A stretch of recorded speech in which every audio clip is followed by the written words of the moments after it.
This little jukebox is so cute. Welcome to the review. Today we are reviewing this Jukebox music player. So this product was sent to us in return for our honest review. Just look at how beautiful this is. This is a little tabletop jukebox and it has a CD player in it, but you can also connect it to Bluetooth or to USB, or there's an SD card, so you could listen to whatever you want, and you could also listen to old school radio on it as well. I know most of you are probably wondering, how does it sound?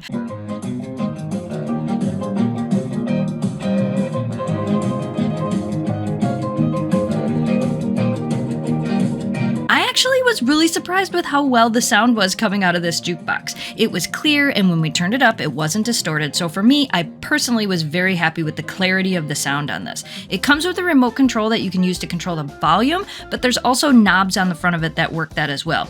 The LED lights in this do light up, and they give this jukebox a fun, glowing light, which makes it look even more real. You can connect this to just about anything, your phone, a record player, you can put CDs in it. It has so many options. The size of this makes it really easy to move around wherever you want some extra music. I love the way this looks. Something about that old retro jukebox look just makes me so happy. If you're looking for a unique item to have in your home, this just might be for you.